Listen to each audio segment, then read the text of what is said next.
ఈ రోజు మనం 1999లో రిలీజ్ అయిన సినిమా చూద్దాం. దీని పేరు ది గ్రీన్ మైల్. ప్రతి ఒక్కరూ జీవితంలో ఒక్కసారైనా చూడాల్సిన సినిమా ఇది. ఆ లెవెల్లో ఇది వర్త్ అయిన సినిమా. ఈ సినిమా ఒక స్టోరీ కాదు, నిజంగా జరిగిన సంఘటన. రియల్ స్టోరీని బేస్ గా చేసుకుని సినిమా తీశారు. సినిమా స్టార్టింగ్ లో 95 ఏళ్ల ఒక తాతను చూపించారు. ఇతనికంటూ నా అనేవారు ఎవరూ లేరు. ఆ ఊర్లో ఉండే ఒక ఓల్డేజ్ హోమ్ లో ఉంటున్నాడు. సంబంధమే లేకుండా ఆ హోమ్ నుంచి కొంచెం దూరం నడుచుకుంటూ వెళ్ళాడు. దారిలో ఒక పాత ఇంటిని చూశాడు. ఆ ఇంట్లోకి వెళ్తాడని చూస్తే ఆ ఇంట్లోకి వెళ్ళలేదు. కిటికీ నుంచి చూసి మళ్ళీ తిరిగి వృద్ధాశ్రమానికే వచ్చాడు. సీన్ కట్ చేస్తే సాయంత్రం అయింది. అక్కడ ఉన్న వాళ్ళంతా సినిమా చూస్తున్నారు. అక్కడ ఉన్న ఒక ముసలాయనే, ఏంటి మీరు ప్రతిరోజు ఒకటే ఛానల్ చూస్తారు, ఈ రోజు ఏదైనా మార్చి చూద్దామని ఛానల్ మారుస్తాడు. అతడు ఛానల్ అన్ని మారుస్తుంటే ఈ తాత కూడా అలాగే చూస్తుంటాడు. అదే టైంలో ఒక పాత సినిమాలోంచి పాట వస్తుంది. ఆ పాట చూడగానే ఇతడు చాలా బాధగా ఏడుస్తున్నాడు. నిజంగా ఆ పాట సాడ్ పాట ఏం కాదు, చాలా సంతోషమైన పాట. కానీ ఎందుకో తెలియదు, ఆ పాట వినగానే ఇతడు ఏడుస్తున్నాడు. ఒక బామ్మ అతన్ని చూస్తూ, ఎందుకు ఇలా ఏడుస్తున్నావు, ఆ పాట నీకు ఇష్టం లేదా అని అంటుంది. అప్పుడే ఆమెకు ఒక ఫ్లాష్ బ్యాక్ చెప్తున్నాడు. అదేంటంటే ఈ తాత చిన్న వయసులో ఉన్నప్పుడు ఒక జైల్లో వార్డెన్ గా పనిచేసేవాడు. మరణ శిక్ష పడబోయే ఖైదీనంతా ఇతని వార్డులోనే ఉండేవారు. సీన్ కట్ చేసి ఇప్పుడు హీరోని చూపించారు. అతడు బాత్రూమ్ లో చాలా కష్టంగా యూరిన్ పోస్తున్నాడు.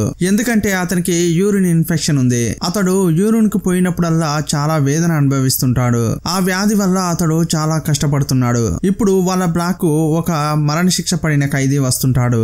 ఎవర్రా వచ్చేది అని అతడు కిటికీ గుండా చూస్తున్నాడు. చూస్తే ఒక భారీ కాయస్థుడు వచ్చాడు. పక్కన నిలబడిన పోలీసు అతని నడుము వరకే ఉన్నాడు. ఆ ఖైదీ హీరో ఉన్న రూమ్ కు వచ్చాడు. లోపలికి వచ్చాక అతన్ని చూసి హీరో ఆశ్చర్యపోతాడు. ఎందుకంటే అతడు చాలా హైట్ గా బలిష్టంగా ఉన్నాడు. అప్పుడు హీరో, నీ పేరేంటని అడిగితే, కానీ ఒక చిన్న పిల్లాడి గొంతుతో నా పేరు జాన్ అంటాడు. హీరో చాలా ఆశ్చర్యపోతాడు. అతడు చూస్తే చాలా భయంకరంగా ఉన్నాడు, కానీ మాట మాత్రం చిన్న పిల్లాడిలా ఉంది. ఇతడు చూస్తే ఇంత ఇన్నోసెంట్ గా ఉన్నాడే, ఇంతకీ ఏం తప్పు చేశాడు అని అనుకుంటున్నాడు. అతడు ఏదో అడగబోతుంటే, ఏంటో అడుగు అంటాడు. సార్, ఇక్కడ ఉన్న లైట్లు ఎప్పుడు వెలుగుతూనే ఉంటాయి కదా, ఎందుకంటే నాకు చీకటంటే భయం అంటాడు. ప్లీజ్ ఈ లైట్స్ మాత్రం ఆఫ్ చేయొద్దంటాడు. ఒక చిన్న పిల్లాడిలా మాట్లాడుతున్నాడు. ఆ తర్వాత హీరోకు షేక్ అందిస్తాడు. అతని చేతిలో చెయ్యి వేసి చూస్తే హీరోది చిన్న చెయ్యిలా అనిపిస్తుంది. ఇంతకీ జాన్ ఏం తప్పు చేశాడని అతని కేసు ఫైల్ చూస్తుంటాడు హీరో. జాన్ జైలుకి రావడానికి ముందు ఒక ఇంట్లో పనిచేస్తుంటాడు. సడన్ గా ఆ ఇంట్లో ఇద్దరు పిల్లలు కనిపించకుండా పోతారు. ఆ ఇల్లంతా రక్తపు మరకలు ఉన్నాయి. ఆ పిల్లలు ఎక్కడికి వెళ్లారని ఆ ఊరు వారంతా చేతిలో గన్తో వెతుకుతుంటారు. కొంచెం దూరంలో జాన్ రక్తపు మడుగులో ఉన్న ఆ ఇద్దరు పిల్లల్ని తన చేతుల్లో పెట్టుకుని ఉన్నాడు. అది చూసిన ఆ పిల్లల తండ్రి జాన్ ను బాగా కొడతాడు.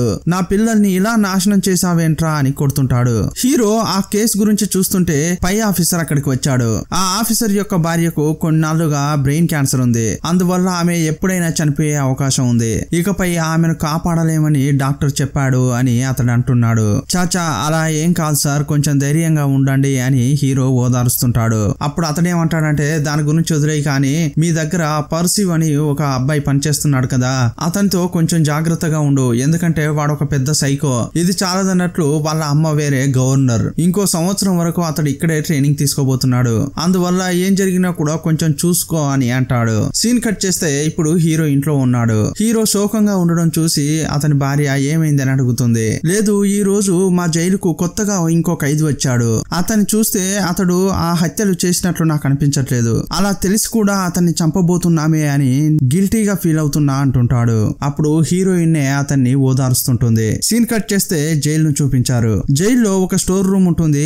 అందులోంచి బయటికి ఒక ఎలుక వచ్చింది. హీరో ఇంకో వ్యక్తి దాన్ని చూసి, ఈ స్టోర్ రూమ్ లో చాలా ముఖ్యమైన ఫైల్స్ ఉన్నాయి, ఈ ఎలుక గాని లోపలికి వెళ్లి వాటిని కొట్టేస్తే ఏంటి అని వాళ్ళు అంటుంటారు. స్టోర్ రూమ్ లోకి వెళ్లి ఎలుకను వెతుకుతుంటారు. ఎంత వెతికినా అది దొరకలేదు. సీన్ కట్ చేస్తే మరుసటి రోజు ఆ ఎలుక దారి గుండా వస్తోంది. అప్పుడు ఇద్దరు ఆఫీసర్స్ తింటున్నారు. చూడ్డానికి చాలా క్యూట్ గా ఉందని చెప్పి వాళ్ళు దానికి భోజనం పెడతారు. అప్పుడు పక్కనే ఉన్న పర్సీ అనే అతడు దాన్ని అటాక్ చేస్తాడు. అక్కడున్న ఆఫీసర్స్, ఏంట్రా నీకు పిచ్చా ఏంటి, ఎందుకురా అలా చేస్తున్నావు అంటున్నారు. కానీ అతడు ఎవరి మాట పట్టించుకోవట్లేదు.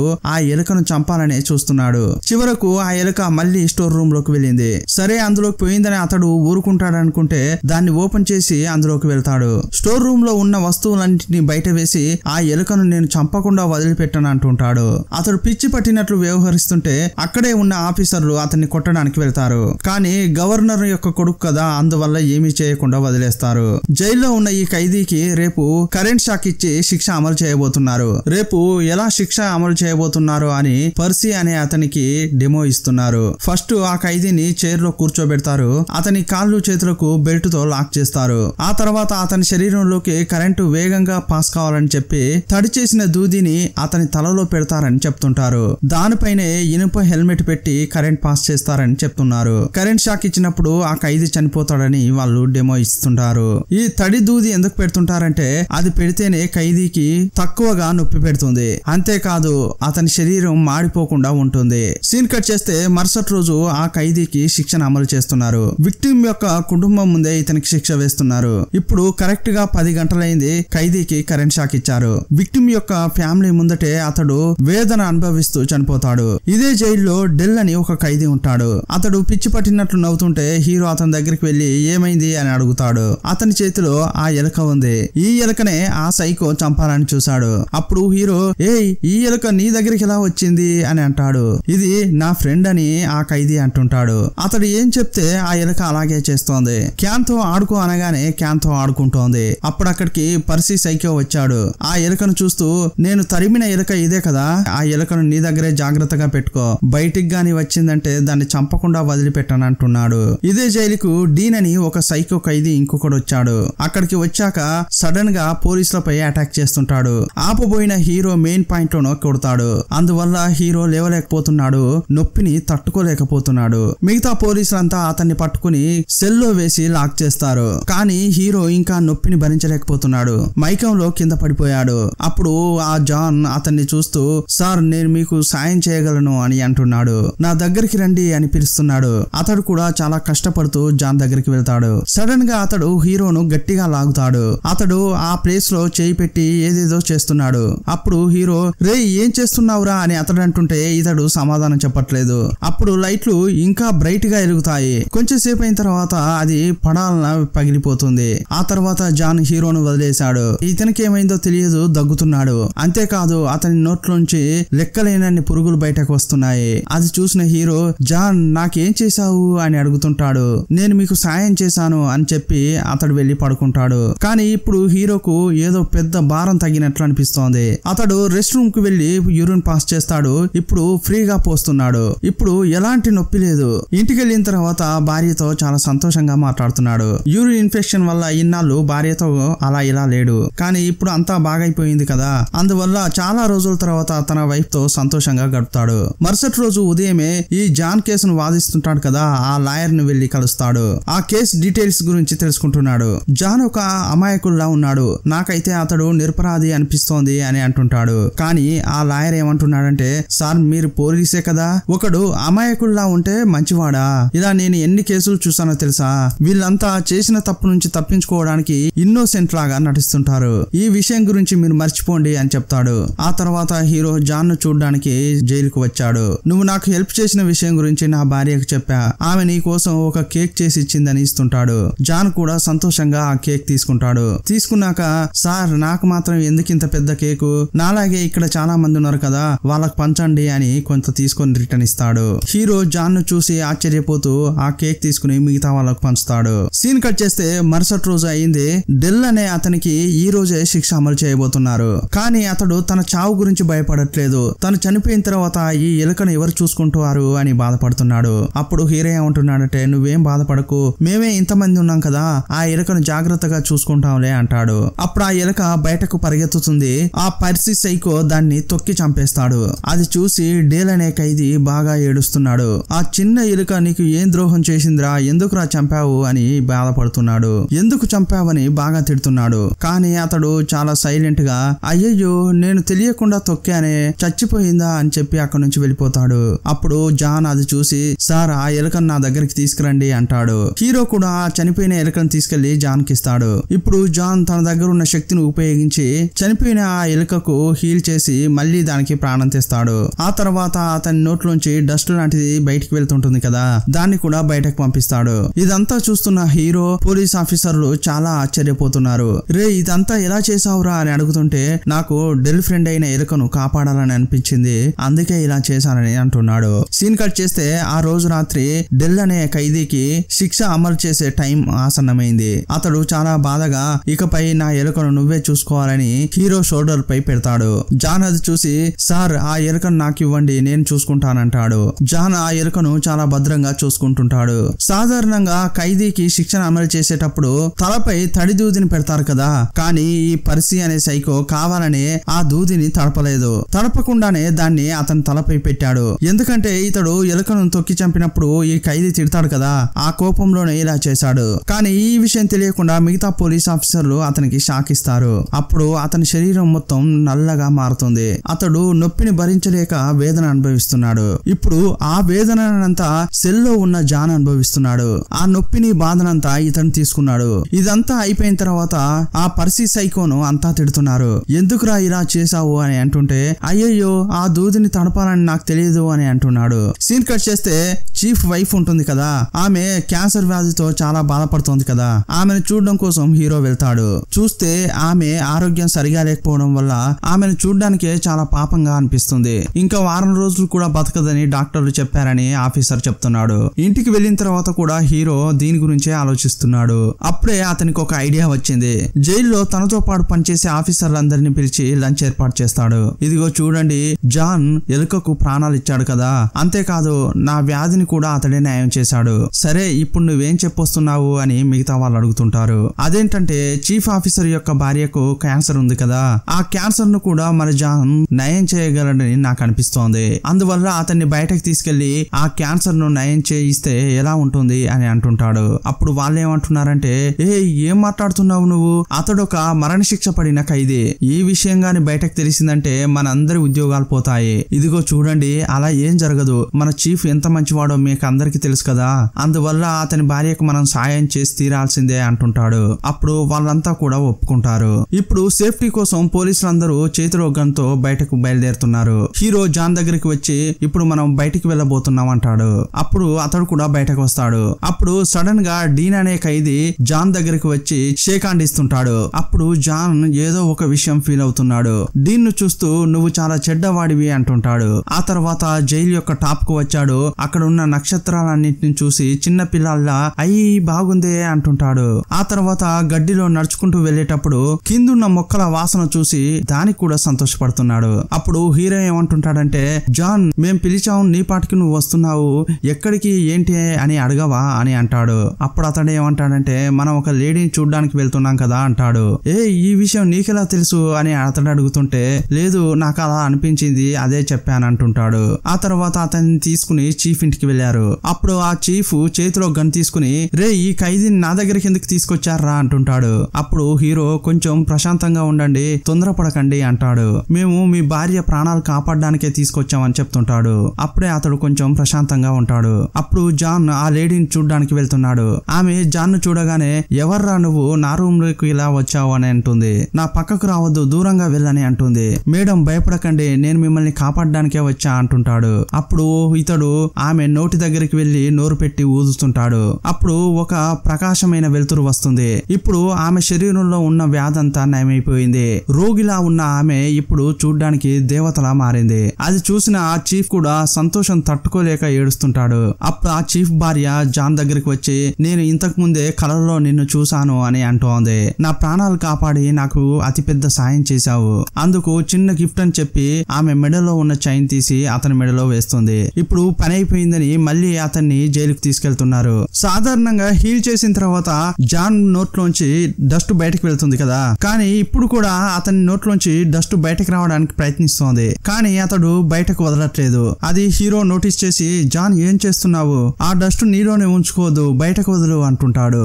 కానీ జాన్ వినట్లేదు. అప్పుడు పెర్సీ అనే సైకో జాన్ సెల్ వైపు వస్తాడు. సడన్ గా జాన్ అతని షర్టు పట్టుకొని లాగి అతని నోట్లో ఆ డస్ట్ ను ఊదుతాడు. ఇప్పుడు ఆ పెర్సీకి అతనికి ఏం జరిగిందో ఏమో తెలియదు కానీ బిత్తరపోయి నిల్చున్నాడు. అలా ఉన్న అతడు సడన్ గా డీన్ అని సైకో ఉంటాడు కదా, అతని సెల్ దగ్గరికి వెళ్లి ఆపోజిట్ లో నిలబడతాడు. చేతిలో ఉన్న గన్ తీసి టపా టపా కాల్స్తాడు. అక్కడికక్కడే డీన్ చనిపోయాడు.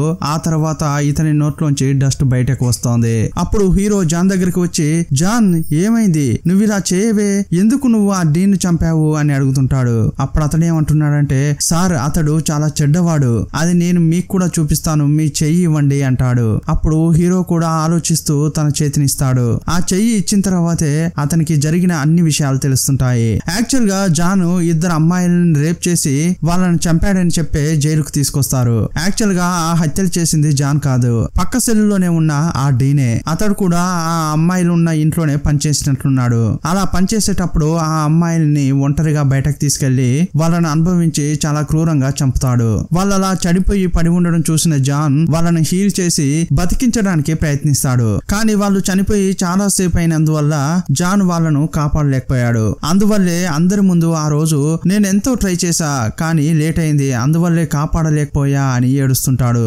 నిజానికి అతడు ఆ హత్యలు చేశాడని ఎవరూ చూడలేదు. కానీ అతన్ని పాయింట్ అవుట్ చేసి ఎందుకు జైలుకి పంపించారో తెలుసా? ఎందుకంటే అతడు నల్లవాడు. ఆ కాలంలో నల్లవాళ్ళంటే చిన్న చూపు ఉండేది. నల్లవాళ్ళంటేనే అన్ని తప్పులు దోపిడీలు చేసే వాళ్ళని వాళ్ళు అనుకుంటుంటారు. అందువల్లే ఏమీ ఆలోచించకుండా జాన్ ను జైల్లో వేయిస్తారు. యాక్చువల్ గా ఆ డీనే ఈ హత్యలు చేశాడని జాన్ కు తెలియదు. కానీ జాన్ ను బయటకు తీసుకెళ్లేటప్పుడు జాన్ అతనికి చేయినిస్తాడు కదా, అప్పుడు అతని చేతిని పట్టుకున్నప్పుడే ఇతడే ఆ హత్యలు చేశాడనేది అతనికి తెలుస్తుంది. అందువల్లే పర్సీ చేతులతో ఆ డీన్ ను చంపేటట్లు చేస్తాడు. ఇప్పుడు జాన్ ఎంత మంచివాడన్న విషయం హీరోకు తెలియవస్తుంది. అతడు చాలా బాధపడుతున్నాడు. ఇంకోవైపు ఈ పర్సీ ఉంటాడు కదా, అతడు జాన్ శక్తుల వల్ల పిచ్చివాడైపోయినట్లే ఉన్నాడు. అందువల్ల అతన్ని ఒక పిచ్చాసుపత్రిలో చేర్పించారు. ఇప్పుడు హీరోని చూపించారు. అతడు చాలా ఫీల్ అవుతున్నాడు. ఎందుకంటే రేపే జాన్ కు శిక్ష అమలు చేయబోతున్నారు. అప్పుడు అతని భార్య ఏమంటుందంటే, జాన్ ఇన్నోసెంట్ అనే విషయం మీ బాస్ కు తెలుసా అని అడుగుతుంది. హీరో తెలియదు, నేను చెప్పలేదంటాడు. దయచేసి ఈ విషయం ఆయనకు తెలియకుండా చూసుకో, ఎందుకంటే జాన్ ఒక ఇన్నోసెంట్, అతన్ని ఇలా చంపుతున్నామే అని అతడు చాలా బాధపడతాడు అని చెప్తుంది. ఇప్పుడు మీరు జాన్ దగ్గరికి వెళ్లి మాట్లాడండి, అతనికి ఏదైనా కావాలా, ఏదైనా చివరి కోరిక ఉంటే నెరవేర్చండి అని అంటుంది. అప్పుడు హీరో కూడా సరేనని చెప్పి జైలుకు వచ్చి జాన్ ను కలుస్తాడు.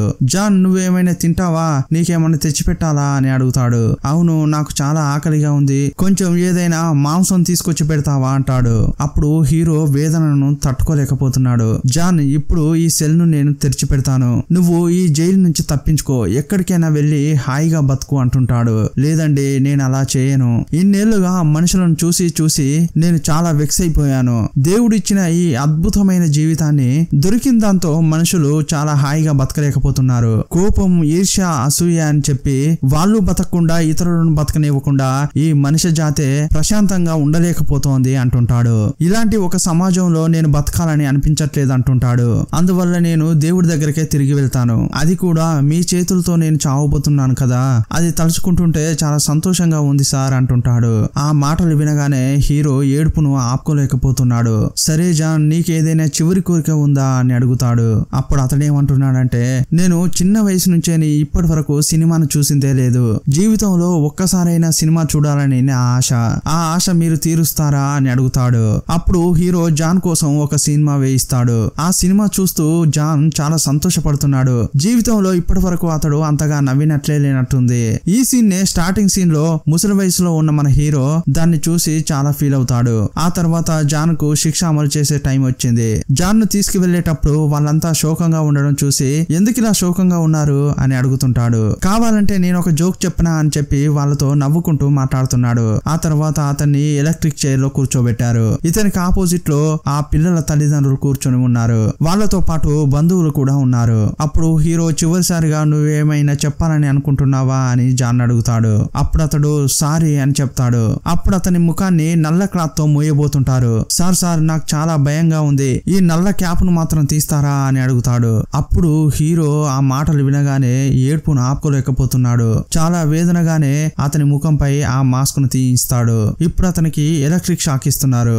జాన్ గిరగిర కొట్టుకుని చనిపోతున్నాడు. అది చూసి అక్కడ నిలబడిన పోలీసులంతా ఏడుస్తున్నారు. అతడు చనిపోయిన తర్వాత ఆ చీఫ్ ఆఫీసర్ యొక్క భార్య $1 ఇస్తుంది కదా, అది అతని మెడకు తొడిగిస్తారు. ఆ తర్వాత అక్కడి నుంచి తీసుకెళ్తారు. సీన్ కట్ చేస్తే ప్రెజెంట్ లో హీరో ఆ ముసలామెకు ఇదంతా చెప్తున్నాడు. జాన్కు శిక్ష అమలు చేయడమే నా చివరి డ్యూటీగా ఉండింది. ఆ తర్వాత నేను రిజైన్ చేశానని అతడు చెప్తున్నాడు. ఇప్పుడు నేను మీకు ఒకటి చూపించాలని చెప్పి అతడు తరచుగా ఒక ఇంటికి వెళ్తాడు కదా, అక్కడికి ఆ లేడీని తీసుకెళ్లాడు. చూస్తే ఫ్లాష్ బ్యాక్ లో ఒక చిన్న ఎలుకను చూస్తాం కదా, ఇంతకు ముందు జాలీగా ఆడినట్లే ఇప్పుడు అది జాలీగా ఆడుతోంది. కానీ దానికి ఇప్పుడు చాలా వయసు అయిపోయింది. అప్పుడే హీరో ఆ బామ్మతో ఏం చెప్తున్నాడంటే, జాన్ తన శరీరాన్ని హీల్ చేశాడు కదా, అతనిలో ఉన్న అద్భుత శక్తి ఇతని ఆయుష్ను పెంచింది. అలాగే ఈ ఎలుకకు కూడా. ఇప్పుడు హీరోకు 110 ఏళ్ళు అయింది. అతని భార్య, కొడుకు, కూతురుతో పాటు చుట్టుపక్కల ఉన్న చాలా మంది మరణాలను చూశాడు. కానీ ఇతడు ఈ ఎలుక మాత్రం ఇంకా ప్రాణాలతో ఉన్నారు. దానికి కారణం ఏంటంటే జాన్ యొక్క శక్తి. ఇది నాకు దొరికిన వరమా శాపమో కూడా తెలియట్లేదు. కానీ విధి ఇచ్చే నా చావు కోసం ఒక్కో రోజుగా వెయిట్ చేస్తున్నా అని చెప్తున్నాడు. సీన్ కట్ చేస్తే కొన్ని రోజులు గడిచిపోయాయి. హీరో ఆ బామ్మకు కథ చెప్పాడు కదా, ఆ బామ్మ కూడా ఇప్పుడు చనిపోయింది. కానీ హీరోకు ఇంకా ఏమీ కాలేదు.